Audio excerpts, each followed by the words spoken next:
Hello everyone. और आज की इस लेक्चर में हम लोग बात करने वाले हैं क्लास 12th का एक और नई यूनिट के बारे में जिसका नाम है इलेक्ट्रोमैग्नेटिक वेव। और इलेक्ट्रोमैग्नेटिक वेव यूनिट 5 के अंदर में केवल हम लोग को एक ही चैप्टर कवर करना है। तो जैसे कि आप सभी को पता है कि टॉपिक को डिटेल में डिस्कस करने से पहले हम लोग उस चैप्टर का डिटेल सिलेबस देखते हैं, तो आज भी वही करने वाले हैं हम लोग। तो सबसे पहले चैप्टर 8 इलेक्ट्रोमैग्नेटिक वेव का हम लोग डिटेल सिलेबस देखेंगे। उसके बाद इन सभी सिलेबस को हम लोग 1 बाय 1 करके डिटेल में डिस्कशन करेंगे। तो इस चैप्टर का जो फर्स्ट टॉपिक होने वाला है हम लोग का वो है मैक्सवेल डिस्प्लेसमेंट करंट। उसके बाद इस चैप्टर का जो सेकेंड टॉपिक है वो है इलेक्ट्रोमैग्नेटिक वेव। और इलेक्ट्रोमैग्नेटिक वेव के ट्रांसवर्स नेचर के बारे में हम लोग डिटेल में डिस्कशन करेंगे। इलेक्ट्रोमैग्नेटिक वेव क्या होता है, इसके कितने टाइप्स होता है, और ख़ासकर इसका transverse nature of electromagnetic wave. जो इलेक्ट्रोमैग्नेटिक वेव जो होता है ये ट्रांसवर्स नेचर शो करता है, इसको भी देखेंगे और हम लोग ये प्रूफ भी करेंगे कि ट्रांसवर्स नेचर क्यों शो करता है ये। उसके बाद इस चैप्टर का थर्ड नंबर का जो टॉपिक है वो है इलेक्ट्रोमैग्नेटिक स्पेक्ट्रम। चूँकि इलेक्ट्रोमैग्नेटिक वेव जो है 7 टाइप से कैटेगराइज कर सकते हैं उसको, उसी को हम लोग इलेक्ट्रोमैग्नेटिक स्पेक्ट्रम का नाम दे देते हैं। और जिसमें से है फर्स्ट रेडियो वेव होता है, सेकंड होता है माइक्रोवेव्स, थर्ड होता है इंफ्रारेड वेव्स, और फोर्थ होता है विजिबल रेस, इसी को हम लोग विजिबल लाइट भी बोलते हैं, अल्ट्रावायलेट रेस, एक्स रेस और गामा रेस। तो इन सभी को भी हम लोग 1 बाय 1 करके डिटेल में डिस्कस करेंगे। तो चलिए स्टार्ट करते हैं इस चैप्टर का फर्स्ट टॉपिक। इस चैप्टर का फर्स्ट टॉपिक का नाम है मैक्सवेल डिस्प्लेसमेंट करंट। और इस डिस्प्लेसमेंट करंट को आईडी से रिप्रेजेंट करते हैं। और इसके लिए एक्सप्रेशन और डेरिवेशंस को किसने डिराइव किया था? मैक्सवेल नाम के साइंटिस्ट ने।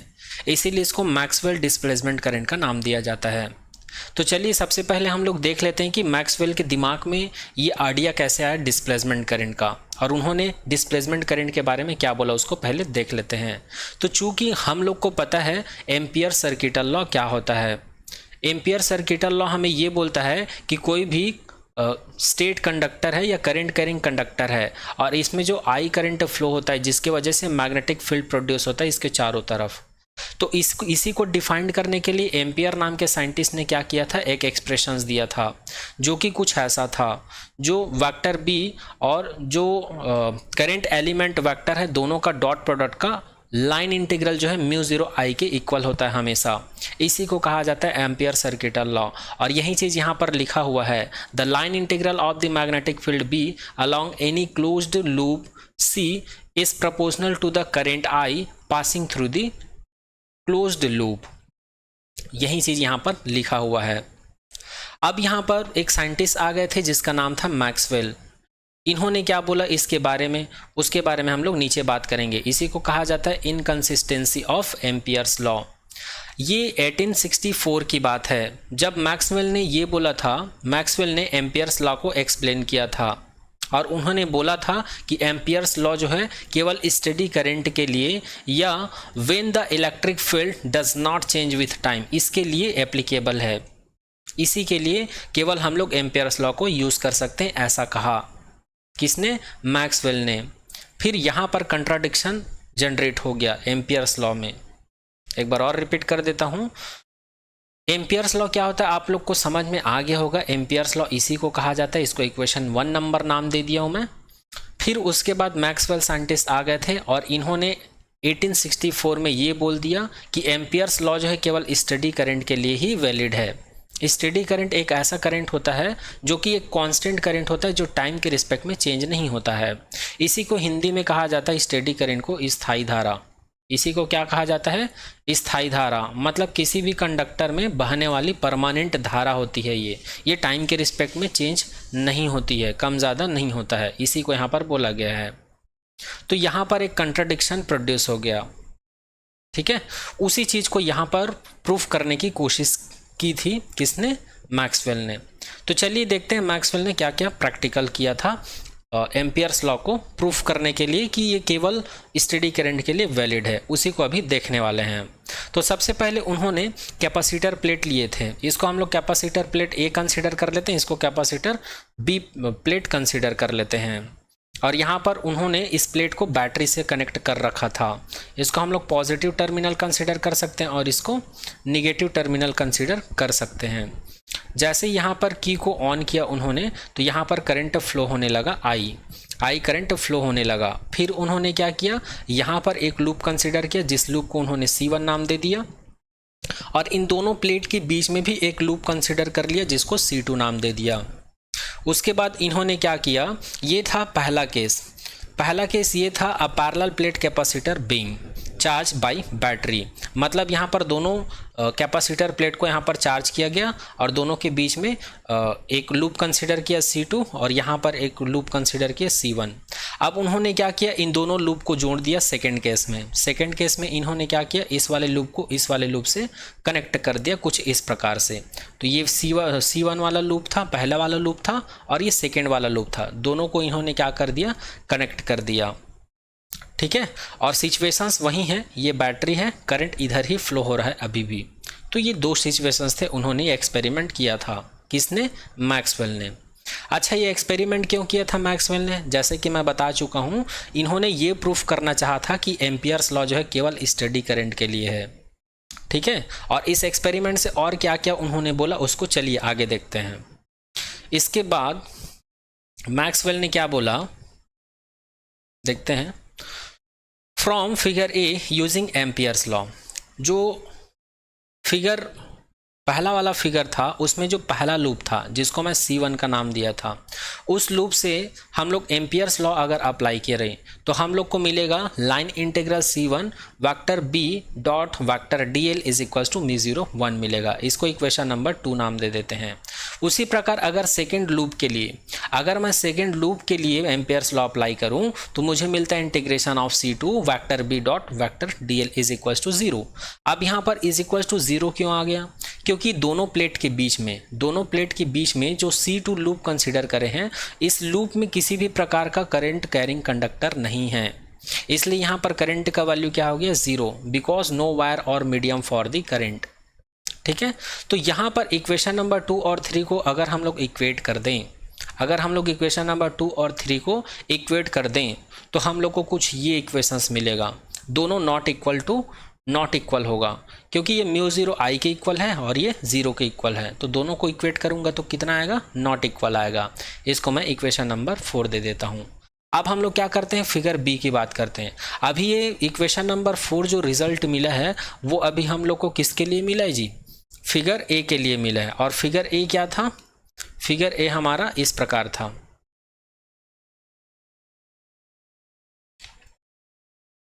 फिगर ए इस प्रकार से था। ठीक है, अब हम लोग बात करेंगे इस वाले फिगर की। तो इस वाले फिगर में अब हम लोग क्या कर देते हैं, C1 को C2 से कनेक्ट कर देते हैं। तो इस सिचुएशंस में क्या मिलता है इसको देखते हैं। तो वहाँ से हम लोग को मिलता है पहले वाले लूप के लिए करंट का वैल्यू इतना मिलेगा और दूसरे वाले लूप के लिए भी हम लोग को करंट इतना ही मिलेगा।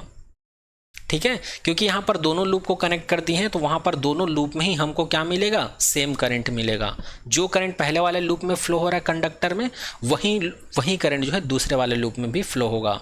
तो इस प्रकार से पहले वाले लूप के लिए हम लोग को एम्पियर्स लॉ से इक्वेशंस कितना मिलेगा, integration C1 vector B dot vector DL is equals to μ0 I मिलेगा। और दूसरे वाले लूप के लिए हम लोग को क्या मिलेगा, ये मिलेगा line integral C2 B vector B dot vector DL is equals to μ0 I मिलेगा। इसको इक्वेशन ए कंसिडर कर लेता हूँ, इसको इक्वेशन नंबर 2 कंसिडर कर लेता हूँ। अब यहाँ पर अगर मैं दोनों को इक्वेट करूँगा तो राइट हैंड साइड इक्वल है तो लेफ्ट हैंड साइड भी इसका क्या होना चाहिए, इक्वल होना चाहिए। इसलिए मैं इक्वेशन ए और बी को इक्वेट करके क्या लिख लेता हूँ, इंटीग्रेशन C1 और vector B dot vector DL is equals to integration C2 vector B dot vector DL लिख सकता हूँ। इसको मैं इक्वेशन नंबर 5 नाम दे देता हूँ। अब यहाँ से इक्वेशन नंबर 4 और 5 को देखकर उन्होंने क्या रिजल्ट निकाला, किसने, मैक्सवेल ने। तो यहाँ पर लिख दिया हूँ from equation number 4 and 5 Maxwell said that Ampere's law is wrong for that. अब मैक्सवेल ने क्या बोल दिया, यहाँ पर 4 और 5 को देखो, ये नॉट इक्वल है और ये इक्वल टू है। तो यहाँ पर बोला मैक्सवेल ने कि एम्पियर्स लॉ जो हम लोग पढ़ते हैं vector B dot vector DL is equal to μ0, ये गलत है, ये कंप्लीट नहीं है। फिर इसी को मॉडिफाई करके उन्होंने कौन सा इक्वेशंस दे दिया कि जो एम्पियर्स लॉ है, Ampere's law line integral vector B dot vector D L is equals to mu zero, ये है। उन्होंने बोला कि इसके साथ साथ एक और करंट होता है जिसको उन्होंने डिस्प्लेसमेंट करंट का नाम दिया, और डिस्प्लेसमेंट करंट को आईडी से रिप्रेजेंट किया उन्होंने। किसने? मैक्सवेल ने। एक बार और रिपीट कर देता हूँ। मैक्सवेल ने क्या किया था, अभी जो एक्सपेरिमेंट दिखाया था फिगर ए और फिगर बी के माध्यम से, उस फिगर के माध्यम से, उस एक्सपेरिमेंट के माध्यम से इक्वेशन नंबर 4 डिराइव किया, इक्वेशन नंबर 5 डिराइव किया। तो यहाँ पर इक्वेशन 4 और 5 सेम मिलना चाहिए था एम्पियर्स लॉ से, लेकिन ऐसा नहीं हुआ, दोनों में कंट्राडिक्शन आ गया है। इसी को इनकंसिस्टेंसी ऑफ एम्पियर्स लॉ बोला जाता है। तो इसीलिए मैक्सवेल ने क्या बोला कि एम्पियर्स लॉ यहाँ पर गलत है, एम्पियर्स लॉ ऐसा नहीं होता है। फिर इसी इक्वेशंस को उन्होंने मॉडिफाई कर दिया। किसने? मैक्सवेल ने। और मॉडिफाई करने के बाद उन्होंने बोला कि जो line integral vector B dot vector D L is equals to mu zero, यहाँ पर आई जो होता है केवल आई नहीं होता है, इसके साथ दो करंट होता है, एक होता है कंडक्शन करंट और सेकेंड होता है डिस्प्लेसमेंट करंट। कंडक्शन करंट वही करंट होता है जो हम लोग उस सर्किट में अप्लाई करते हैं, और इसके साथ दो प्लेट के बीच में एक और करंट होता है जिसको हम लोग डिस्प्लेसमेंट करंट बोलते हैं। उसके बाद इस इक्वेशंस को मॉडिफाई करके मैक्सवेल ने क्या लिखा, कुछ ऐसा लिखा, जहाँ पर IC प्लस ID, IC का मतलब कंडक्शन करंट मतलब dq अपॉन dt, और ID का मतलब डिस्प्लेसमेंट करंट। और डिस्प्लेसमेंट करंट का भी एक्सप्रेशन उन्होंने निकाला, ID is equals to epsilon 0 d upon dt होता है करके। इसी को डिस्प्लेसमेंट करंट कहा जाता है। तो चलिए इसको प्रूफ करते हैं। तो प्रूफ करने के लिए हम लोग का जो नेक्स्ट टॉपिक होगा, इसी को कहा जाता है मॉडिफाइड एम्पियर सर्किटल लॉ, या इसी को कहा जाता है एम्पियर मैक्सवेल्स सर्किटल लॉ, या इसी को कहा जाता है डेरिवेशंस फॉर डिस्प्लेसमेंट करंट। तो मैक्सवेल ने इस इक्वेशंस को डिराइव करने के लिए, डिस्प्लेसमेंट करंट को प्रूफ करने के लिए क्या किया था, सबसे पहले उन्होंने दो प्लेट कंसीडर किए थे, प्लेट ए और प्लेट बी।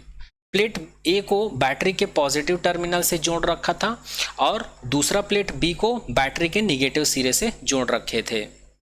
तो पॉजिटिव टर्मिनल की वजह से जो प्लेट ए है इसमें पॉजिटिव चार्ज आ जाता है, जिसको हम लोग प्लस चार्ज से डिनोट किए हैं, और इसमें जो चार्ज की डेंसिटी है उसको surface charge density plus sigma से डिनोट किए थे। उसी प्रकार जो दूसरा प्लेट है इसमें निगेटिव चार्ज प्रोड्यूस हो जाता है बैटरी के नेगेटिव प्लेट की वजह से, तो इसको हम लोग माइनस क्यू चार्ज से डिनोट किए हैं, और इसमें जो चार्ज की डेंसिटी है उसको माइनस सिग्मा से डिनोट कर देते हैं। और इसमें जो करंट का फ्लो का डायरेक्शन होता है पॉजिटिव से नेगेटिव टर्मिनल की ओर, तो उसी करंट को हम लोग क्या बोल देते हैं, कंडक्शन करंट बोल देते हैं। और इस करंट की वजह से इन दोनों प्लेट के बीच में एक और इलेक्ट्रिक करंट प्रोड्यूस होता है अकॉर्डिंग टू मैक्सवेल। उस करंट को उन्होंने नाम दिया था ID। ID का मतलब डिस्प्लेसमेंट करंट। तो इसी ID का वैल्यू, इन दोनों प्लेट के बीच एक करंट होता है ID, इसी का वैल्यू हम लोग निकालने वाले हैं यहाँ पर। तो चलिए इसको डिराइव करने की कोशिश करते हैं। तो यहाँ पर जो डायग्राम में मैं आप लोग को एक्सप्लेन किया हूँ उसी को यहाँ पर लिखना है। आगे देखते हैं। We know that Gauss law applications for plane sheet. चूँकि हम लोग प्लेन शीट का एप्लीकेशन, गॉस लॉ में प्लेन शीट के लिए इलेक्ट्रिक फील्ड का वैल्यू निकाले थे, वो कुछ ऐसा था, is equals to sigma upon 2 epsilon 0। ठीक है, आगे देखते हैं।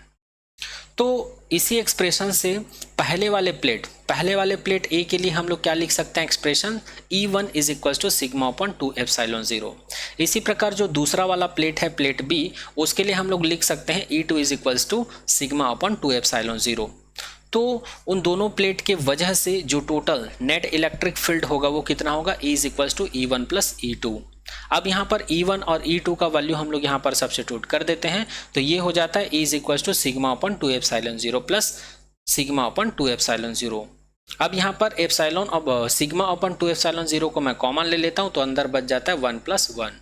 इन दोनों को ऐड कर देता हूँ तो मुझे मिल जाता है E is equals to 2 sigma upon 2 epsilon 0, और यहाँ पर 2 और 2 कैंसिल आउट हो जाएगा, तो E इज इक्वल्स टू मुझे मिल जाता है सिग्मा अपॉन एप्सिलॉन 0। अब हम लोग को एक चीज़ और पता है, चैप्टर फर्स्ट में पढ़ चुके हैं सरफेस चार्ज डेंसिटी का डेफिनेशन। जो कि होता है Q upon A। Unit area में जो चार्ज होता है उसी को हम लोग सरफेस चार्ज डेंसिटी कहते हैं। इस वैल्यू को अगर मैं इसमें सब्स्टिट्यूट कर दूंगा तो मुझे मिल जाएगा E is equals to Q upon epsilon 0 A। यहाँ पर सिग्मा को रिप्लेस कर दिया हूँ मैं Q बाई A से। तो यहाँ से मैं इन दोनों को इधर ट्रांसफर करके Q का वैल्यू निकाल सकता हूँ। Q is equals to epsilon 0 A E। अब इस वैल्यू को, अब यहाँ से इसको मैं क्या कर देता हूँ, ये जो E और A है, तो यहाँ से इलेक्ट्रिक फ्लक्स का डेफिनेशन हम लोग को पता है, phi E is equals to E A cos theta होता है।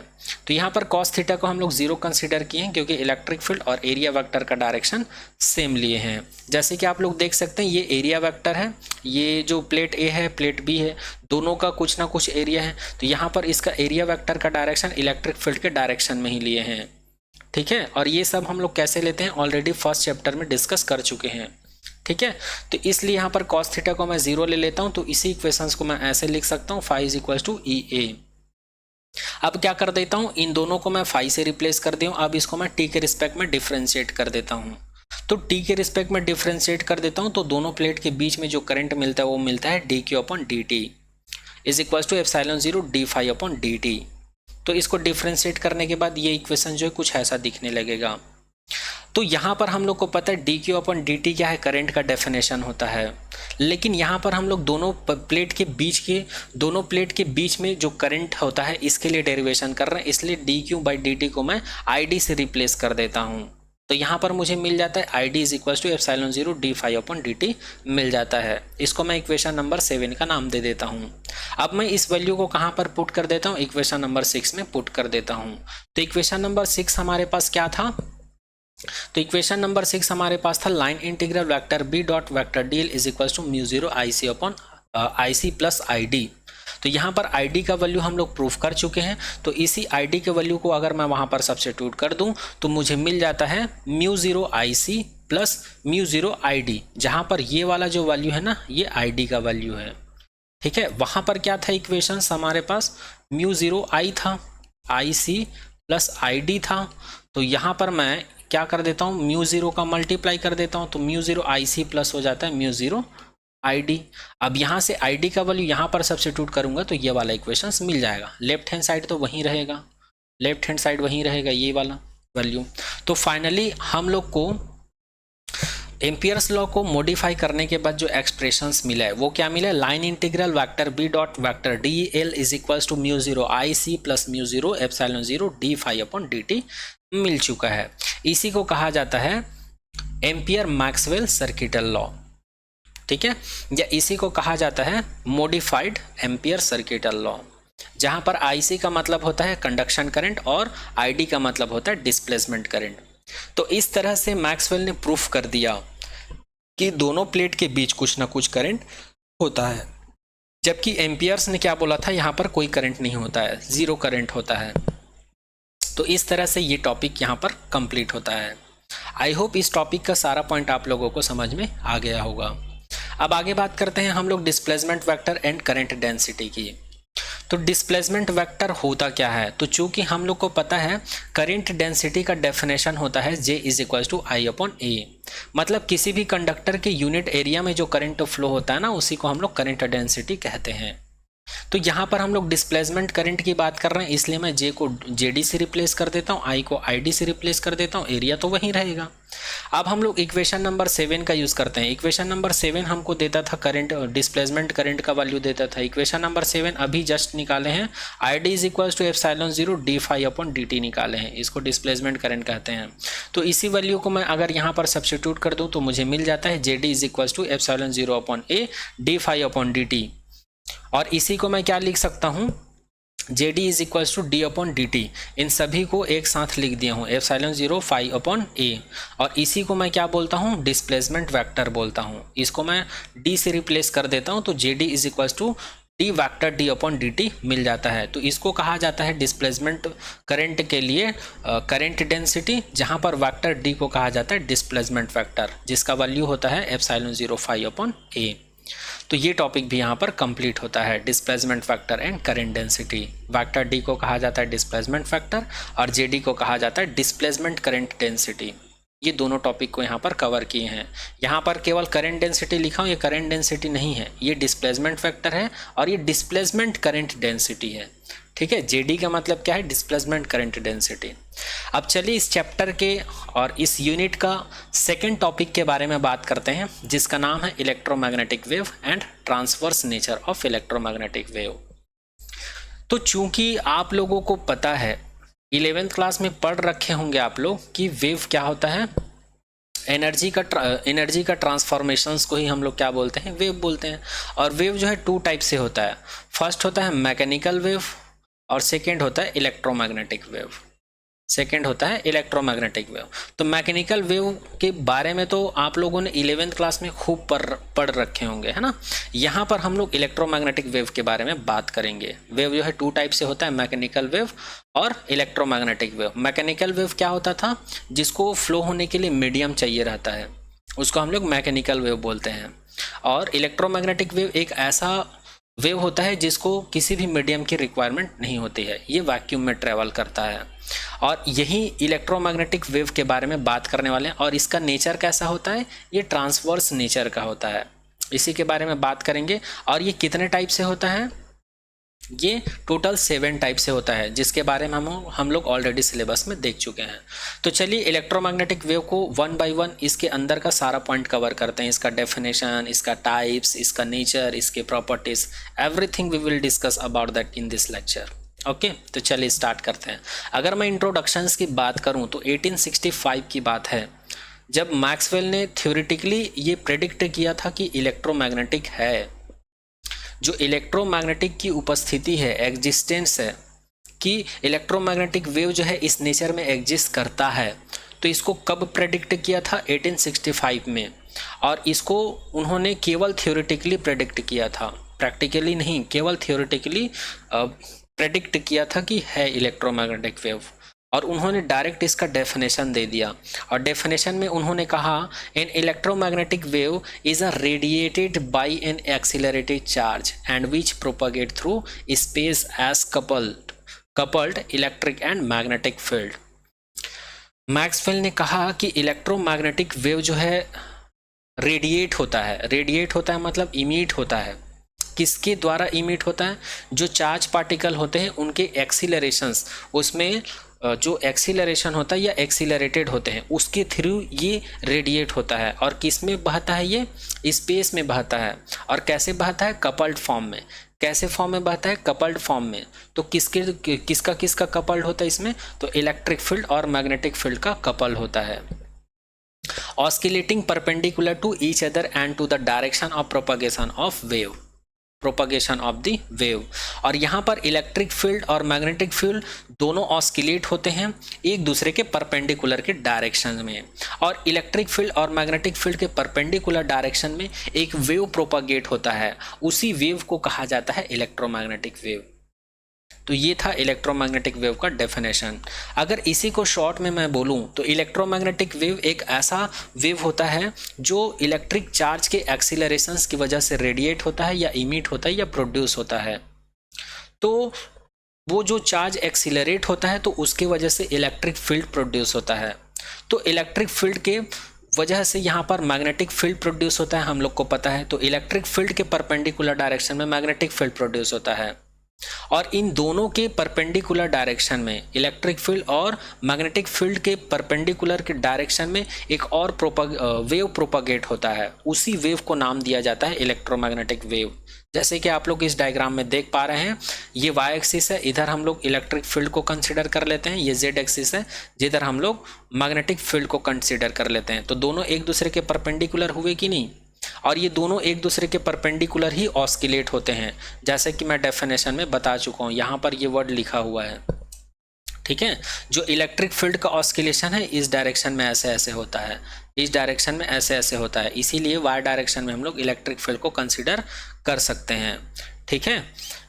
यहाँ से देख पा रहे हैं आप लोग, इलेक्ट्रिक फील्ड का डायरेक्शन है। और जेड एक्सिस के डायरेक्शन में क्या होता है, मैग्नेटिक फील्ड का डायरेक्शन होता है, जैसे कि आप लोग देख पा रहे हैं। तो इन दोनों के परपेंडिकुलर, इन दोनों का परपेंडिकुलर क्या होगा जी, एक्स एक्सिस होगा। y और z का परपेंडिकुलर क्या होगा, x एक्सिस होगा।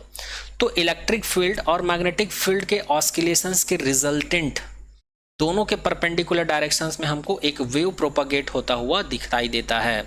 तो इसी को कहा जाता है डायरेक्शन ऑफ प्रोपागेशन, और इस वेव को एक नाम दिया गया है जिसको हम लोग बोलते हैं इलेक्ट्रोमैग्नेटिक वेव। तो आई होप अब आप लोगों को इलेक्ट्रोमैग्नेटिक वेव का डेफिनेशन समझ में आ गया होगा। चलिए आगे बढ़ते हैं। आगे बात करते हैं मैथमेटिकल रिप्रेजेंटेशन ऑफ वेव। चूँकि आप लोग 11th क्लास में पढ़ चुके हैं कि जो वेव होते हैं उसको मैथमेटिकली कैसे ट्रीट करते हैं, तो उसी प्रकार यहाँ भी हम लोग देखने वाले हैं कि इलेक्ट्रोमैग्नेटिक वेव का जो मैथमेटिकल ट्रीटमेंट होता है वो क्या होता है। तो यहाँ पर इस डायग्राम से आप लोग देख सकते हैं कि वाई एक्सिस में इलेक्ट्रिक फील्ड ऑस्किलेट होता है और जेड एक्सिस में मैग्नेटिक फील्ड ऑस्किलेट होता है। तो यहाँ पर इलेक्ट्रिक फील्ड का इक्वेशंस हम लोग लिख सकते हैं vector E is equals to E Y J cap, जहाँ पर जे कैप हमको ये बताता है कि इलेक्ट्रिक फील्ड का जो डायरेक्शन है वो वाई एक्सिस में है। तो यहाँ पर इलेक्ट्रिक फील्ड का कंपोनेंट क्या लिए हैं, ई वाई लिए हैं। इसी प्रकार मैग्नेटिक फील्ड का कंपोनेंट क्या ले सकते हैं, vector B is equals to B Z K cap. K cap जो हमको ये बताता है कि मैग्नेटिक फील्ड का जो कंपोनेंट है बी जेड, ये कौन से डायरेक्शन में, जेड एक्सिस में है।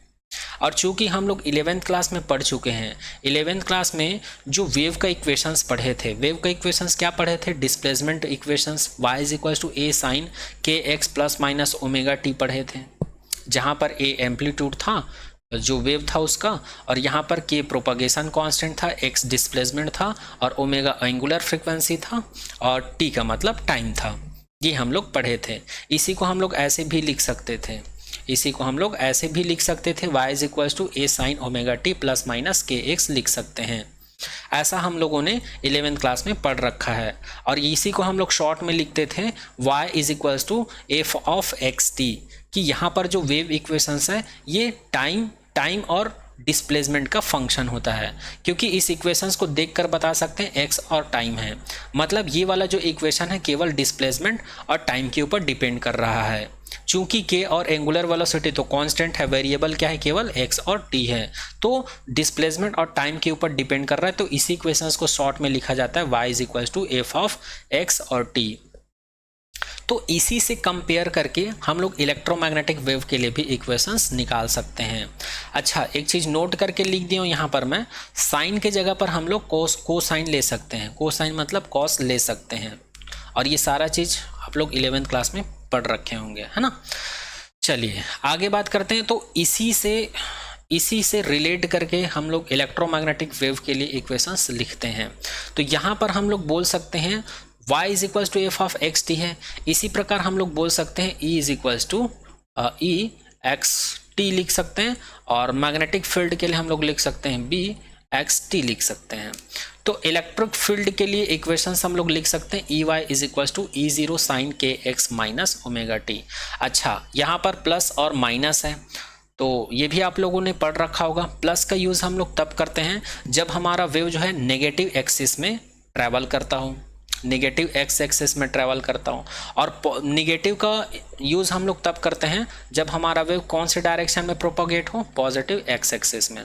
तो यहाँ पर हमारा जो इलेक्ट्रोमैग्नेटिक वेव का प्रोपोगेशन है वो कौन से डायरेक्शन में, पॉजिटिव एक्स डायरेक्शन में, और इलेक्ट्रिक फील्ड का डायरेक्शन क्या है, पॉजिटिव वाई एक्सिस है, और मैग्नेटिक फील्ड का डायरेक्शन क्या है, पॉजिटिव जेड एक्सिस है। इसलिए यहाँ पर इन दोनों इक्वेशंस में से प्लस माइनस में से केवल माइनस वाले को यूज़ करेंगे। इसलिए यहाँ पर E y is equal to E zero sine के एक्स माइनस ओमेगा टी, ये हम लोग लिख सकते हैं इलेक्ट्रिक फील्ड का वेव इक्वेशंस, जहां पर E0 को बोला जाता है मैक्सिमम वैल्यू बोल सकते हो, या एम्पलीट्यूड ऑफ इलेक्ट्रिक वेव बोल सकते हो। ठीक है, इसी प्रकार मैग्नेटिक फील्ड के लिए कंपोनेंट लिखेंगे B y is equal to B zero sine के एक्स माइनस ओमेगा टी। इसको हम लोग इक्वेशन नंबर 3 नाम दे देते हैं, और इसको equation number 4। Now we can write electromagnetic wave equation using equation number 1, 2, 3 and 4। अब हम लोग क्या करेंगे, equation number 1, equation number 2, equation number 3 और इक्वेशन नंबर 4 का यूज करके इलेक्ट्रोमैग्नेटिक वेव के लिए हम लोग इक्वेशंस लिखेंगे। तो क्या हो जाएगा, इस ई वाई के वैल्यू को मैं इक्वेशन नंबर 1 में पुट करूंगा तो मुझे मिल जाएगा vector E is equal to E zero sine के x minus omega t j cap, जहां पर k का मतलब है प्रोपगेशन कांस्टेंट, जिसका वैल्यू होता है k is equal to 2 pi upon lambda. Omega का मतलब होता है एंगुलर फ्रीक्वेंसी जिसका वैल्यू होता है omega is equal to 2 pi upon t. यहाँ पर 1 अपॉन टी को हम लोग न्यू से रिप्लेस कर सकते हैं क्योंकि हमको पता है फ्रीक्वेंसी का डेफिनेशन होता है टाइम पीरियड के इन्वर्सली प्रोपोर्शनल। तो इस प्रकार से हम लोग को मिल जाता है vector E is equal to E zero sine 2 pi upon lambda x minus 2 pi nu t j cap. और इसको मैं लिख सकता हूँ यहाँ से 2 पाई कॉमन निकल जाएगा, तो फाइनली मुझे मिल जाएगा vector E is equal to E zero sine 2 pi bracket में x upon lambda minus nu t और जे कैप। तो ये हमको किस लिए मिला है, ये हमको केवल वाई एक्सिस के लिए मिला है क्योंकि वाई एक्सिस में इलेक्ट्रिक कंपोनेंट मिल रहा है। तो यहाँ पर ये वाला जो वैल्यू है ये किसका है, ई वाई का वैल्यू है। किसका वैल्यू है, ई वाई का। तो फिर इलेक्ट्रिक फील्ड का वैल्यू जेड एक्सिस और एक्स एक्सिस में क्या होगा, तो एक्स एक्सिस और जेड एक्सिस में इलेक्ट्रिक फील्ड का कंपोनेंट है ही नहीं, इसलिए यहाँ पर ई एक्स का वैल्यू 0 लिख सकते हैं और ई जेड का भी वैल्यू क्या लिख सकते हैं, 0 लिख सकते हैं, क्योंकि जेड एक्सिस और एक्स एक्सिस में इलेक्ट्रिक फील्ड का कंपोनेंट या इलेक्ट्रिक वेव है ही नहीं। ठीक है, अब इसी प्रकार हम लोग मैग्नेटिक फील्ड के लिए लिख लेते हैं। Similarly we can write for magnetic field vector. तो मैग्नेटिक फील्ड वेक्टर के लिए लिखेंगे तो क्या हो जाएगा, vector B is equals to B zero sine के एक्स माइनस ओमेगा टी के कैप। और इसी को हम लोग ऐसे लिख सकते हैं, के और ओमेगा का वैल्यू रखने के बाद 2 पाई को कॉमन निकालेंगे तो हमको मिल जाएगा vector B is equals to B zero sine 2 pi bracket में x upon lambda minus nu t के कैप। अब यहाँ पर ये वाला जो कंपोनेंट है इसको हम लोग किसके लिए लिखे हैं, बी जेड के लिए लिखे हैं। तो यहाँ पर हम लोग को मैग्नेटिक फील्ड कौन से डायरेक्शन में मिलता है, जेड एक्सिस के अलॉन्ग मिलता है। तो फिर वाई एक्सिस और एक्स एक्सिस में इसका कंपोनेंट क्या होगा, तो वहाँ पर तो मैग्नेटिक कंपोनेंट है ही नहीं, इसलिए हम लोग क्या लिख सकते हैं, B y is equals to 0, B x is equals to 0। जहाँ पर E0 और B0 का मतलब है ये इलेक्ट्रिक फील्ड का एम्पलीट्यूड कहलाता है और ये मैग्नेटिक फील्ड का क्या कहलाता है, एम्पलीट्यूड कहलाता है। अब आगे हम लोग बात करते हैं, मैक्सवेल ने ये शो किया था, ये तो हम लोग को मिल गया इलेक्ट्रोमैग्नेटिक वेव में जो मैग्नेटिक फील्ड है उसके लिए इक्वेशंस, और इससे पहले जो देखे थे वो इलेक्ट्रिक फील्ड के लिए इक्वेशंस। अब मैक्सवेल ने क्या किया था, मैक्सवेल ने ये जो इक्वेशंस मिला था, चाहो तो आप लोग इसको इक्वेशन का नाम दे सकते हो, इसको मैं इक्वेशन नंबर ए नाम दे देता हूँ और इसको मैं इक्वेशन नंबर बी नाम दे देता हूँ। अब मैक्सवेल ने क्या किया था कि इक्वेशन नंबर ए और बी का दोनों का मैग्नीट्यूड लेके डिवाइड कर दिया उन्होंने। तो दोनों का मैग्नीट्यूड लेने के बाद डिवाइड करने पर ये वाला जो मैग्नीट्यूड था साइन वाला, इसमें भी वही है और इलेक्ट्रिक फील्ड वाले में भी साइन का वैल्यू यही है। तो जब दोनों का मैग्नीट्यूड लेने के बाद हम लोग डिवाइड कर देंगे तो यहाँ पर केवल इलेक्ट्रिक फील्ड का एम्पलीट्यूड और मैग्नेटिक फील्ड का एम्पलीट्यूड बस बच जाता है। और इन दोनों का जो रेशियो है स्पीड ऑफ लाइट के कंसिडर किया, किसने, मैक्सवेल ने। एक बार और रिपीट कर देता हूँ, यहाँ पर इलेक्ट्रोमैग्नेटिक वेव में इलेक्ट्रिक कंपोनेंट का इक्वेशंस और मैग्नेटिक कंपोनेंट का इक्वेशंस हम लोग डिराइव कर चुके हैं। इसके बाद मैक्सवेल ने ये शो किया कि जो इलेक्ट्रिक कंपोनेंट और मैग्नेटिक कंपोनेंट मिल रहा है इलेक्ट्रोमैग्नेटिक वेव में, तो उन दोनों का जो रेशियो है वो स्पीड ऑफ लाइट के इक्वल होता है। और ये स्पीड ऑफ लाइट के इक्वल होने के साथ साथ इन दोनों का जो एम्पलीट्यूड होता है, इलेक्ट्रिक फील्ड और मैग्नेटिक फील्ड का जो एम्पलीट्यूड होता है वो दोनों एक दूसरे के रेशियो के इक्वल होता है, जैसे कि E0 अपॉन B0। ये किसने शो किया था, मैक्सवेल ने। तो ये याद रखना है। आगे बात करते हैं next point, and Maxwell also show that the speed of electromagnetic wave is depend on μ0 epsilon 0 μr and μ epsilon r। इसको प्रूफ करने के बाद मैक्सवेल ने एक और स्टेटमेंट दे दिया कि इलेक्ट्रोमैग्नेटिक वेव जो है ये permeability for free space, permittivity for free space और रिलेटिव परमिबिलिटी और रिलेटिव परमिटिविटी के ऊपर डिपेंड करता है, ऐसा बोल दिया इन्होंने। और ऑलरेडी एक रिलेशन हम लोगों ने पढ़ रखा है, जो स्पीड ऑफ लाइट होता है इनका परमिबिलिटी और परमिटिविटी के साथ रिलेशन कुछ ऐसा होता है, C is equals to 1 upon under root μ0 epsilon 0 होता है ये फ्री स्पेस के लिए। ये रिलेशन ऑलरेडी हम लोग पढ़ चुके हैं। तो इससे हम लोग को क्या रिजल्ट निकलता है, अच्छा μ0 और एप्सिलॉन 0 यहाँ पर कांस्टेंट वैल्यू है। μ0 का वैल्यू होता है 4 पाई क्रॉस 10 के power -7 Newton second square coulomb -2 और एप्सिलॉन 0 का वैल्यू होता है 8.85 क्रॉस 10 के power -12 newton inverse coulomb square metre -2 ये होता है। तो इन सभी वैल्यू को हम लोग क्या कर देते हैं, यहाँ पर पुट कर देते हैं। तो यहाँ पर पुट करने पर हम लोग को कुछ ऐसा मिलता है, और इसको सॉल्व करने के बाद अप्रॉक्सीमेट सॉल्यूशन हम लोग को मिलता है C is equals to 3 × 10⁸ metre per second. इसीलिए मैक्सवेल ने बोला था, इसको सॉल्व करने के बाद इसीलिए मैक्सवेल ने क्या बोला था, सिमिलरली फॉर एनी मीडियम।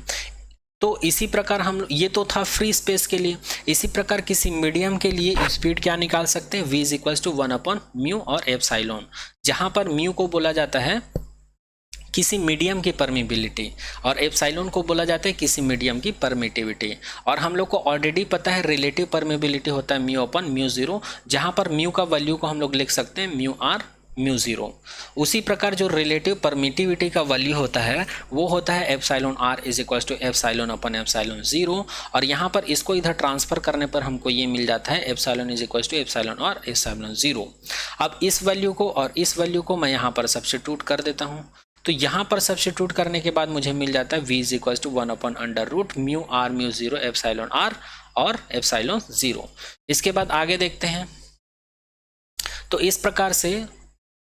इस प्रकार से मैक्सवेल ने प्रूफ किया कि जो इलेक्ट्रोमैग्नेटिक वेव है इसका स्पीड जो है लाइट की स्पीड के इक्वल होता है, ये इन्होंने यहाँ से प्रूफ कर दिए थे।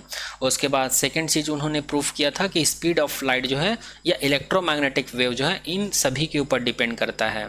इन सभी के ऊपर डिपेंड इसलिए करता है क्योंकि ये रिलेशन ऑलरेडी हम लोग देख चुके हैं, इसको सॉल्व करने पर हमको स्पीड ऑफ लाइट ही मिल रहा है, ठीक है।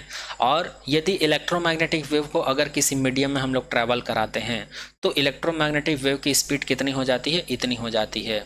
तो यहाँ से हम लोग देखकर बता सकते हैं μr μ0 εr μ0 मिल रहा है, मतलब इन सभी के ऊपर डिपेंड करता है कौन, जो इलेक्ट्रोमैग्नेटिक वेव है उसकी जो स्पीड है किसी मीडियम में, ठीक है। चलिए अब बात करते हैं आगे, हम लोग इलेक्ट्रोमैग्नेटिक वेव के सोर्स की बात करते हैं। तो ये तो मैं ऑलरेडी बता चुका हूँ कि इसका सोर्स क्या है, एक्सीलरेटेड चार्ज पार्टिकल्स। या जो चार्ज होते हैं, चार्ज पार्टिकल या चार्ज बोल सकते हो, वो जब एक्सीलरेट होते हैं तभी इलेक्ट्रोमैग्नेटिक वेव क्या होता है, प्रोड्यूस होता है। अगर हम लोग हिस्ट्री की बात करें इलेक्ट्रोमैग्नेटिक वेव की, तो इसका हिस्ट्री क्या है, तो मैक्सवेल ने सबसे पहले 1865 में ये प्रेडिक्ट किया था कि इलेक्ट्रोमैग्नेटिक वेव है या एग्जिस्ट करता है नेचर में। उसके बाद एक जर्मन फिजिसिस्ट थे जिनका नाम था हर्ट्ज, इन्होंने एक्सपेरिमेंटली प्रूफ किया था कि वाकई में इलेक्ट्रोमैग्नेटिक वेव जो है एग्जिस्ट करता है। कब, 1887 में। ये सिलेबस से रिलेटेड है या फिर इसको मैं बाद में इसको करवा दूंगा। हर्ट्ज एक्सपेरिमेंट क्या होता है, इन्होंने अपने एक्सपेरिमेंट में क्या क्या यूज़ करके ये बताया था कि वाकई में इलेक्ट्रोमैग्नेटिक वेव जो है एग्जिस्ट करता है। तो इन्होंने प्रैक्टिकली बताया था और इन्होंने थ्योरेटिकली बताया था, इस चीज़ को याद रखिएगा। तो इसी को कहा जाता है history of electromagnetic wave. Next बात करते हैं ये हर्ट्ज एक्सपेरिमेंट क्या होता है, इससे क्या क्या रिजल्ट निकाला, शॉर्ट में डिस्कस कर लेते हैं। Through this experiment hertz was found that first electromagnetic wave is transverse in nature. Second इन्होंने निकाला था EM radiation have wave nature. तो हर्ट्ज ने जो एक्सपेरिमेंट किया था, इन्होंने एक्सपेरिमेंट के थ्रू ही बताया था प्रैक्टिकली कि इलेक्ट्रोमैग्नेटिक वेव जो है नेचर में एग्जिस्ट करता है, और इसी एक्सपेरिमेंट से उन्होंने ये भी बताया था कि इलेक्ट्रोमैग्नेटिक वेव जो है ट्रांसवर्स नेचर का होता है, और साथ में इन्होंने ये बताया कि इलेक्ट्रोमैग्नेटिक रेडिएशन जो है वेव नेचर का होता है, ठीक है। अब हम लोग आगे बात करने वाले हैं transverse nature of electromagnetic wave के बारे में बात करने वाले हैं। तो चलिए देखते हैं ट्रांसवर्स वेव होता क्या है। तो ये ऑलरेडी आप लोग को पता होगा, ट्रांसवर्स वेव, किसी भी वेव को हम लोग ट्रांसवर्स वेव तब कहते हैं जब उस वेव का जो प्रोपगेशन है उसमें जो पार्टिकल्स हैं उसका जो वाइब्रेशन है वो प्रोपगेशन के, वेव प्रोपगेशंस के डायरेक्शंस के परपेंडिकुलर डायरेक्शन में क्या होते हैं, वाइब्रेट होते हैं। तब उस वेव को हम लोग क्या कहते हैं, ट्रांसवर्स वेव कहते हैं। और वही चीज़ यहाँ पर लिखा हुआ है, व्हेन द एक्सीलरेटेड और vibration particle is perpendicular to the wave propagation direction, this wave is called transverse nature. देखो मैं जो बोला हूँ वही चीज़ यहाँ पर लिखा हुआ है। आगे बात करते हैं, and electromagnetic wave is time varying wave and we know that. ये भी हम लोग को पता है जो इलेक्ट्रोमैग्नेटिक वेव है ये टाइम के ऊपर डिपेंड करता है, जैसे कि मैं आप लोग को बता चुका हूँ E=EXT, मतलब टाइम के ऊपर भी डिपेंड करता है और डिस्प्लेसमेंट के ऊपर भी डिपेंड करता है। कौन? इलेक्ट्रिक फील्ड और मैग्नेटिक फील्ड भी, क्योंकि दोनों की वजह से ही तो इलेक्ट्रोमैग्नेटिक वेव प्रोड्यूस होता है ना। तो दोनों ही टाइम के ऊपर डिपेंड कर रहे हैं, इस वजह से हम लोग क्या बोल सकते हैं कि इलेक्ट्रोमैग्नेटिक वेव जो है टाइम वेरिंग होता है, मतलब हर एक सेकेंड में हमको इलेक्ट्रोमैग्नेटिक वेव का वैल्यू चेंज होता हुआ दिखाई देता है। सेम पॉइंट पर, अलग अलग पॉइंट पर, जैसे कि इस पॉइंट पर हम लोग को इलेक्ट्रोमैग्नेटिक वेव का वैल्यू सेम नहीं मिल सकता है, ये डिफरेंट होना चाहिए, कांस्टेंट नहीं होना चाहिए, ऐसा बोला जा रहा है ना। मतलब टाइम के साथ चेंज होता है, ऐसा बोलना है शॉर्ट में अगर इसको कहें तो। आगे बात करते हैं। And we know that electromagnetic wave is propagate in x direction and charge is accelerated or vibrated in perpendicular direction of y axis and z axis। चूंकि हम लोग को पता है जो इलेक्ट्रोमैग्नेटिक वेव है ये कौन से डायरेक्शन में प्रोपागेट करता है? x डायरेक्शन में प्रोपागेट करता है। और जो चार्ज है वो चार्ज जो है कौन से डायरेक्शन में एक्सीलरेट होते हैं या वाइब्रेट होते हैं? तो एक्स एक्सिस के परपेंडिकुलर। एक्स एक्सिस के परपेंडिकुलर मतलब या तो वाई एक्सिस में वाइब्रेट होगा चार्ज जो है, या फिर जेड एक्सिस के अलोंग वो वाइब्रेट होगा। ठीक है, जैसे कि वाई एक्सिस में अगर एक्सीलरेट हो रहा है चार्ज पार्टिकल वाई एक्सिस में, तो इसके परपेंडिकुलर जेड एक्सिस में मैग्नेटिक फील्ड प्रोड्यूस होगा, और इन दोनों के परपेंडिकुलर में इलेक्ट्रोमैग्नेटिक वेव। या फिर ऐसा हो सकता है कि जेड एक्सिस के अलोंग पार्टिकल वाइब्रेट करे, तो इस डायरेक्शन में हमको इलेक्ट्रिक फील्ड मिल जाता है, इसके परपेंडिकुलर डायरेक्शन में मैग्नेटिक फील्ड मिल जाएगा, और इन दोनों के परपेंडिकुलर क्या मिलेगा? इलेक्ट्रोमैग्नेटिक वेव मिलेगा। तो यहाँ से ये पॉइंट लिखा हुआ है। अब आगे हम लोग बात करते हैं इलेक्ट्रोमैग्नेटिक वेव ट्रांसवर्स नेचर। तो इसी से ये कंक्लूजन निकाला जाता है कि इलेक्ट्रोमैग्नेटिक क्या होता है? ट्रांसवर्स नेचर शो करता है। अब चलिए इसको हम लोग प्रूफ करने की कोशिश करते हैं कि वाकई में इलेक्ट्रोमैग्नेटिक वेव जो है ट्रांसवर्स नेचर शो करता है। ठीक है, तो इसके लिए हम लोग क्या करते हैं, एक्स एक्सिस ले लिए, वाई एक्सिस ले लिए, जेड एक्सिस ले लिए, और यहाँ पर एक एरिया सेलेक्ट कर लिए हैं जिसको एलिमेंट्री पैरेललोपॉइड बोलते हैं। क्या बोलते हैं? पैरेललोपॉइड पाइप्ड बोलते हैं। ये एक एरिया सेलेक्ट कर लिए हैं, और यहाँ पर जो वेव का प्रोपगेशन है, जो इलेक्ट्रोमैग्नेटिक वेव का प्रोपगेशन है, वो प्लेन फॉर्म में हो रहा है।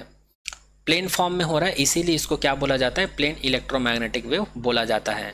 प्लेन इलेक्ट्रोमैग्नेटिक वेव बोलने का मतलब ये है कुछ इस तरह से ये फ्लो हो रहा है, कुछ इस तरह से ये एक्स एक्सिस में फ्लो हो रहा है, मतलब प्लेन फॉर्म में, ऐसे ऐसे ऐसे प्लेन फॉर्म में एक्स एक्सिस में फ्लो हो रहा है। कौन?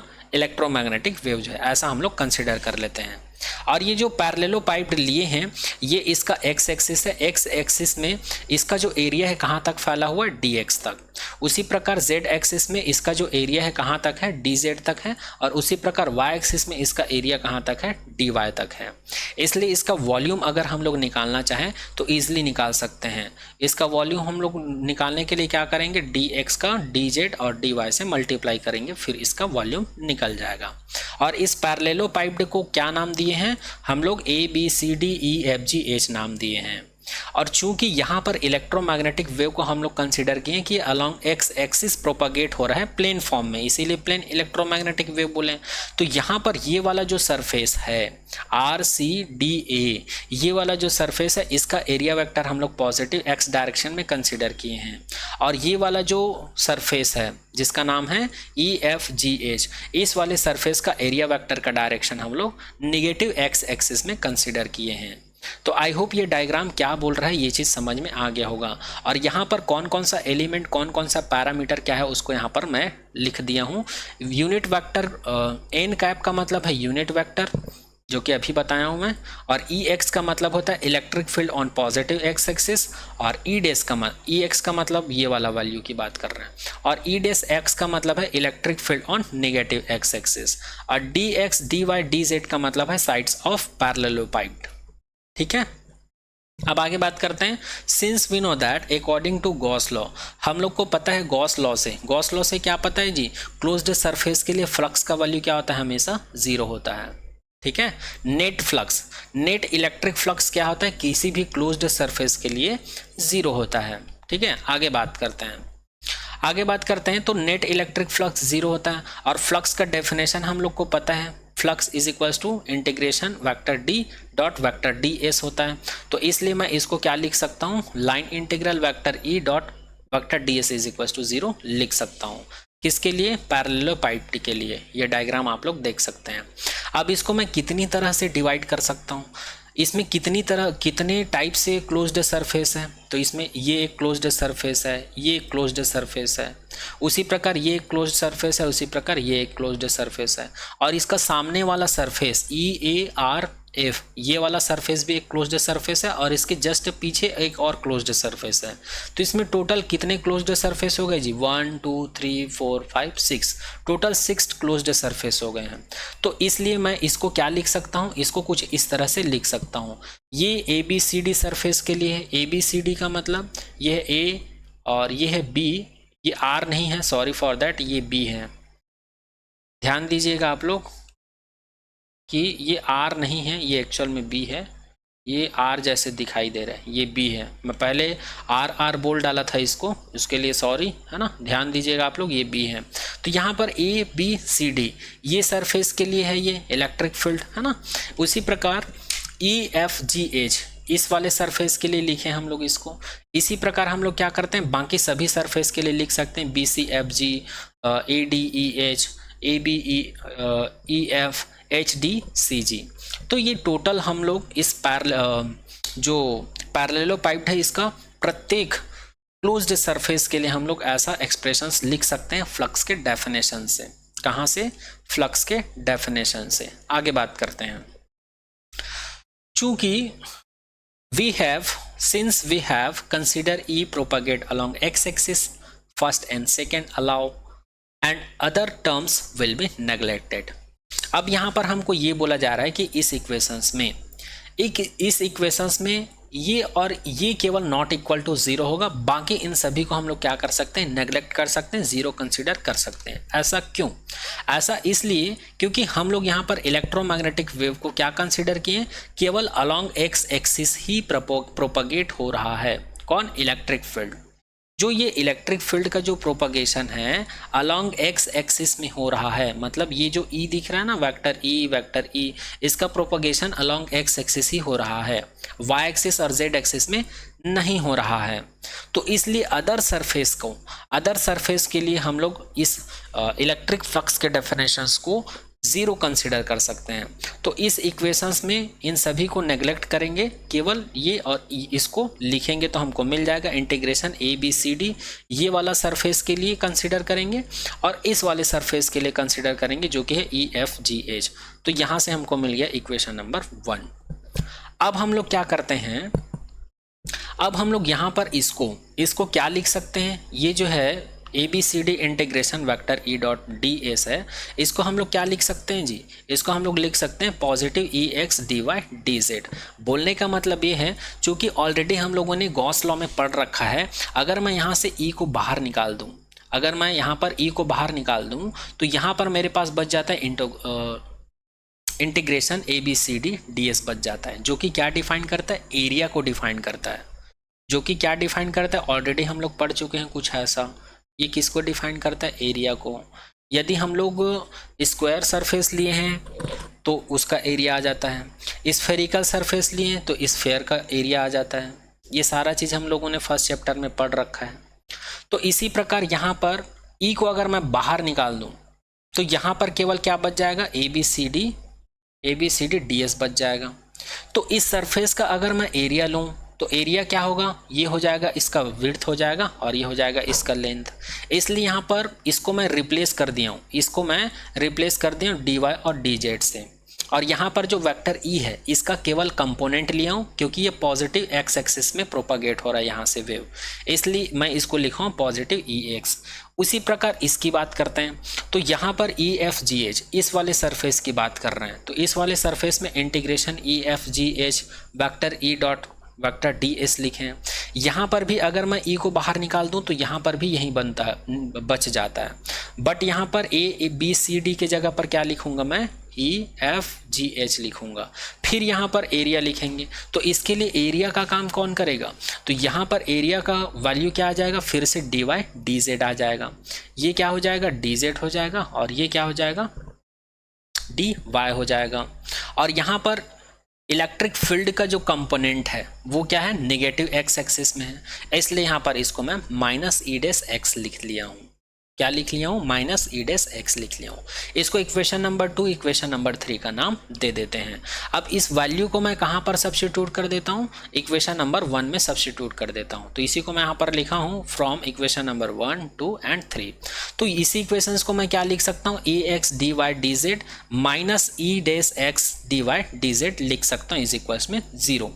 अब यहाँ पर इसको मैं इधर ट्रांसफर करूंगा तो क्या हो जाएगा, ये EX/DY/DZ is equals to E⁻x/DY/DZ। अब यहाँ पर DY/DZ कट जाएगा, मुझे केवल क्या मिलेगा, EX is equals to E⁻x मिलेगा। इसको मैं इक्वेशन नंबर 4 का नाम दे देता हूँ। आगे देखते हैं। तो फाइनली यहाँ पर इक्वेशन नंबर 4 हमको क्या बोलता है जी, यहाँ पर इक्वेशन नंबर 4 हमको बोलता है कि EX जो है वो किसके इक्वल है, E⁻x के इक्वल है।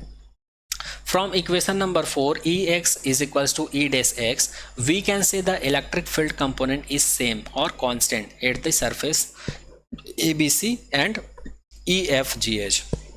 इक्वेशन नंबर 4 से हम लोग ये कंक्लूजन निकालते हैं कि यहाँ पर ये बोला जा रहा है कि इलेक्ट्रोमैग्नेटिक वेव में जो इलेक्ट्रिक फील्ड का जो कंपोनेंट है, इलेक्ट्रिक फील्ड का जो कंपोनेंट है जिसको हम लोग EX और E⁻x लिख रखा है, ये क्या है जी, सेम है, कांस्टेंट है। कहाँ पर, ABCD सरफेस पर भी और EFGH सरफेस पर भी, दोनों ही सरफेस पर क्या है, ये सेम है। कहाँ से बोल रहे हैं हम लोग, इक्वेशन नंबर 4 से। While the electromagnetic wave is varying with time, जबकि हम लोगों ने ये बोल रखा है कि इलेक्ट्रोमैग्नेटिक वेव क्या है, टाइम वेरिंग है, टाइम के अनुसार ये चेंज होता है। लेकिन यहाँ पर क्या प्रूफ हो रहा है, ये प्रूफ हो रहा है कि ये कांस्टेंट होता है या सेम होता है। तो इसलिए यहाँ पर ये गलत होगा, ये कहना गलत होगा। इसका बोलने का मतलब ये है कि इलेक्ट्रिक फील्ड जो है एक्स एक्सिस में एग्जिस्ट ही नहीं करता, एक्स एक्सिस में एग्जिस्ट ही नहीं करता। तो यहाँ पर इलेक्ट्रिक फील्ड कहाँ एग्जिस्ट करेगा, या तो वाई एक्सिस में या फिर जेड एक्सिस में, एक्स एक्सिस में एग्जिस्ट नहीं कर सकता है। क्यों, क्योंकि यहाँ पर हमको क्या मिल रहा है, जो इलेक्ट्रिक फील्ड का जो कंपोनेंट है वो कांस्टेंट मिल रहा है, जबकि इलेक्ट्रोमैग्नेटिक वेव क्या होता है, टाइम वेरिंग होता है, कांस्टेंट नहीं होता है। अगर सरफेस पर हमको ये मिला है तो दूसरे सरफेस पर हमको इलेक्ट्रोमैग्नेटिक वेव इसके इक्वल नहीं मिलना था, दूसरा मिलना था। इसी को दूसरे लैंग्वेज में लिख दिया। अगर ये आप लोगों को नहीं समझ में आया तो इसी स्टेटमेंट को आप लोग ऐसे भी लिख सकते हो, equation number 4 so that electric field vector component is constant और स्टैटिक फील्ड और कांस्टेंट फील्ड नेवर प्रोड्यूस और प्रोपगेट वेव।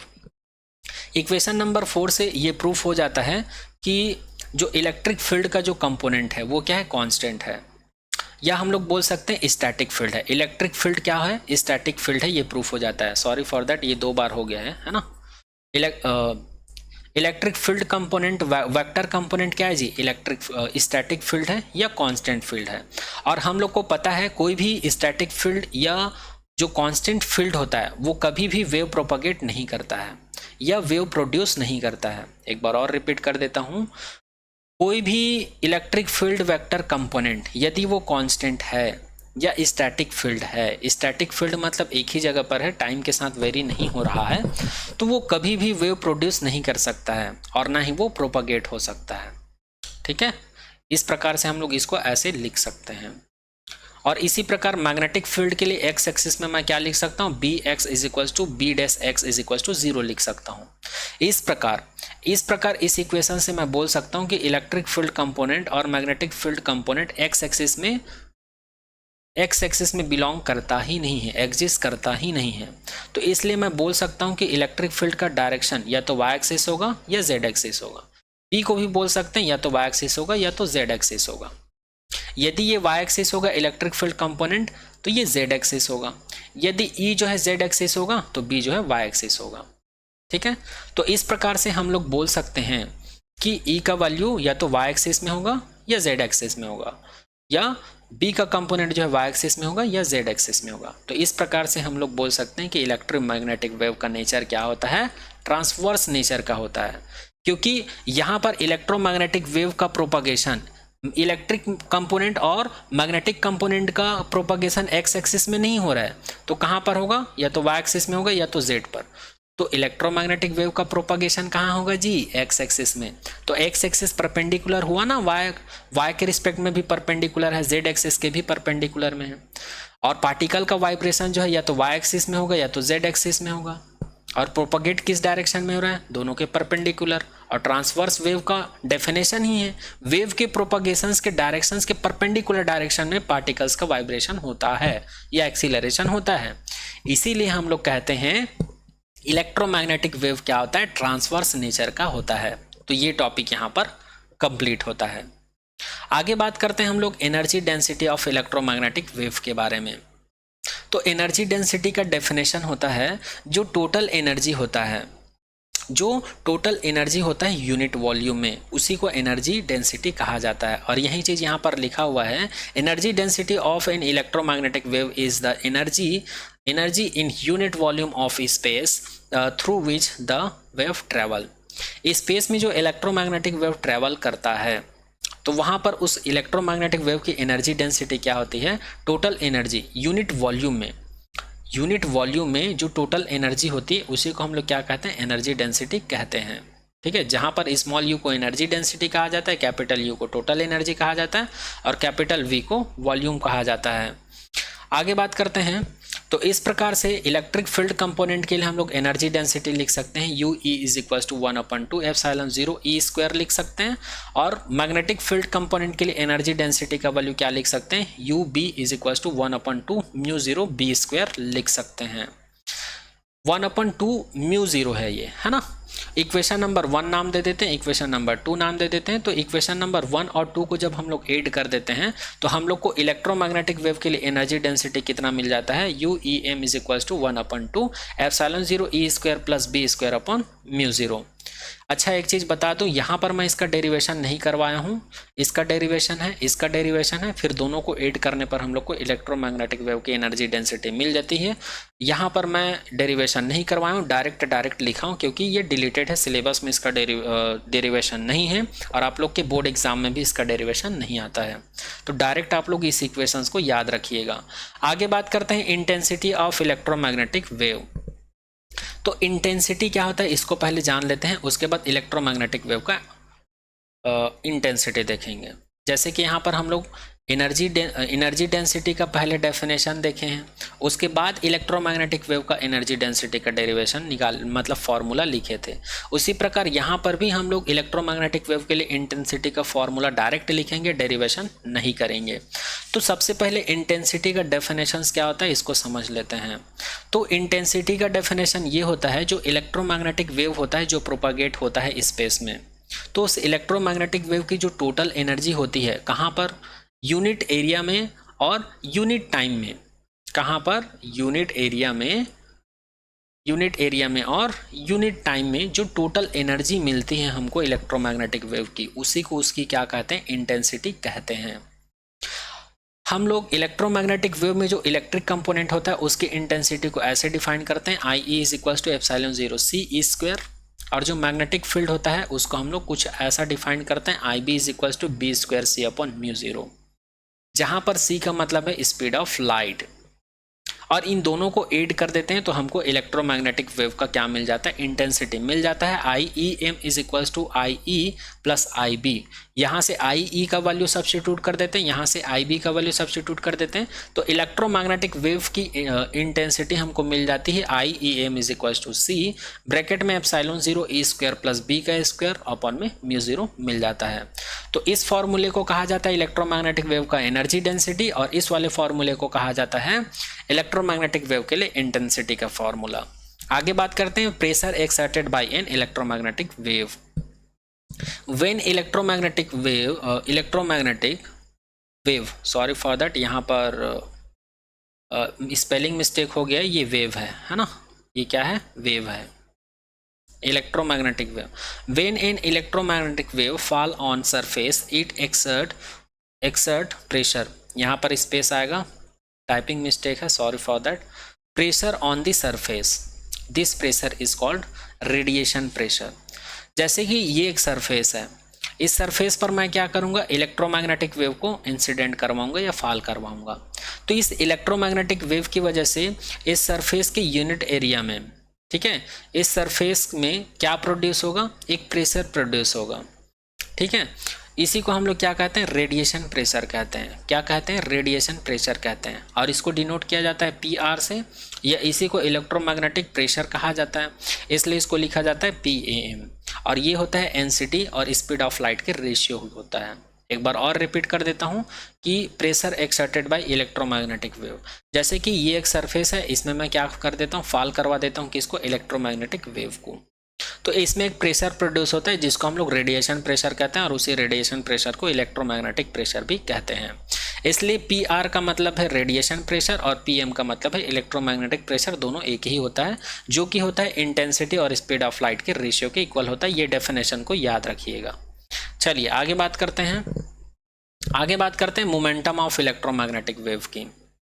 आगे बात करते हैं इलेक्ट्रोमैग्नेटिक वेव की मोमेंटम की। तो मोमेंटम का जो इलेक्ट्रोमैग्नेटिक वेव का जो मोमेंटम है उसका डेफिनेशन कुछ इस तरह से होता है, P is equal to U upon C, जहाँ पर U का मतलब है टोटल एनर्जी, C का मतलब है स्पीड ऑफ लाइट, ठीक है। U का मतलब है टोटल एनर्जी, C का मतलब है स्पीड ऑफ लाइट। और इसी फॉर्मूले को किसी किसी बुक में P is equal to 2U upon C लिखा जाता है।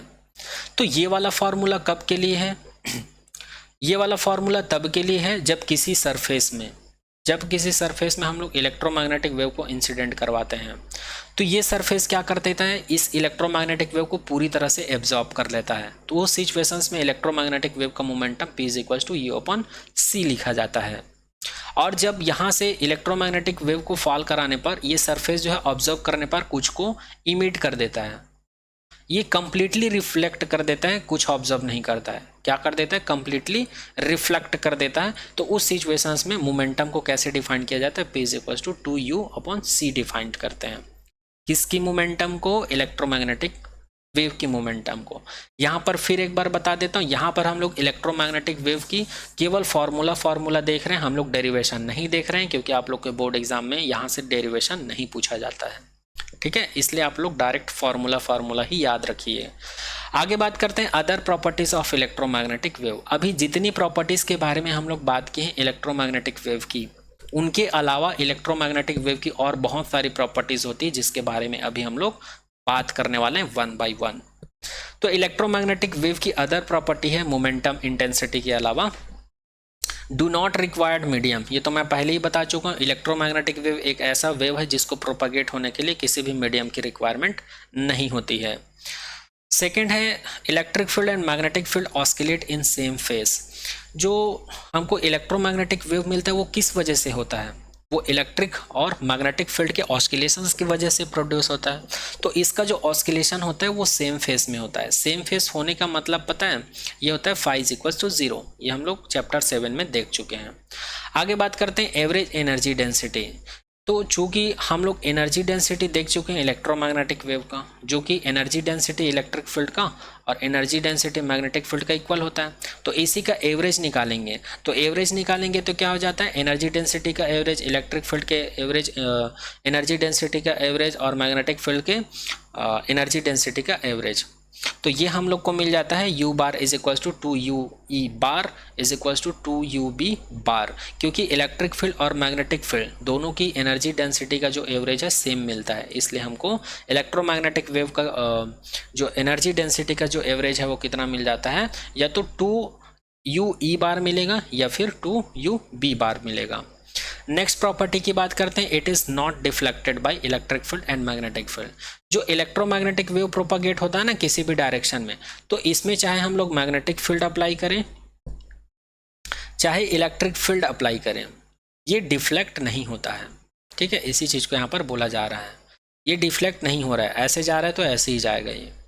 नेक्स्ट बात करते हैं फिफ्थ प्रॉपर्टीज की। Electromagnetic wave shows following properties. Electromagnetic wave का क्या हो सकता है? रिफ्लेक्शन हो सकता है, रिफ्रैक्शन हो सकता है, इंटरफेरेंस हो सकता है, डिफ्रैक्शन हो सकता है और पोलराइजेशन हो सकता है।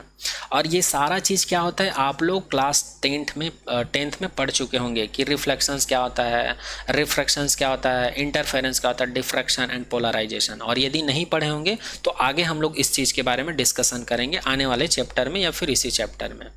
ठीक है, ये सभी लाइट से होने वाली घटनाएं हैं, फिनोमिनन है ना। तो ये सभी फिनोमिनन को शो करता है कौन? Electromagnetic wave. नेक्स्ट प्रॉपर्टी की बात करते हैं। Electromagnetic wave obey superposition principle. जो इलेक्ट्रोमैग्नेटिक वेव है ये सुपरपोजिशन प्रिंसिपल को ओबे करता है, सुपरपोजिशन प्रिंसिपल को फॉलो करता है। इसीलिए हम लोग इलेक्ट्रिक कंपोनेंट को E is equals to E1 plus E2 लिख सकते हैं, E1 plus E2 plus E3, और मैग्नेटिक फील्ड को लिख सकते हैं B1 plus B2 plus B3। Displacement के लिए लिख सकते हैं Y is equals to Y1 plus Y2, ऐसा लिख सकते हैं। यही तो है सुपरपोजिशन प्रिंसिपल। आगे बात करते हैं मोमेंटम, जो कि पहले बता चुका हूँ। Momentum P is equals to U upon C होता है। जब किसी सरफेस में इलेक्ट्रोमैग्नेटिक वेव को डालते हैं तो वो उसको क्या कर लेता है? कंप्लीटली एब्जॉर्ब कर लेता है। ठीक है, और जब कंप्लीटली एब्जॉर्ब ना करके रिफ्लेक्ट कर देता है तो उस सिचुएशन में मोमेंटम को P is equals to 2U upon C लिखते हैं। आगे बात करते हैं। तो यहाँ पर इलेक्ट्रोमैग्नेटिक वेव से रिलेटेड जितना पॉसिबल था उन सभी पॉइंट्स को हम लोग कवर करने की कोशिश करे हैं। ठीक है, तो यहाँ पर इलेक्ट्रोमैग्नेटिक वेव से रिलेटेड सारा पॉइंट कवर कर लिए हैं। आई होप ये सारा पॉइंट आप सभी को समझ में आ गया होगा। तो आने वाले नेक्स्ट लेक्चर में हम लोग बात करेंगे इस चैप्टर के 4th नंबर के टॉपिक के बारे में, जिसका नाम है इलेक्ट्रोमैग्नेटिक स्पेक्ट्रम। इस लेक्चर में करेंगे तो ये लेक्चर बहुत लंबा हो सकता है, तो आप लोग को लेंदी भी लग सकता है। तो मिलते हैं आने वाले नेक्स्ट लेक्चर में एक नए टॉपिक के साथ। आज के लेक्चर में यहीं तक। Thank you so much to all.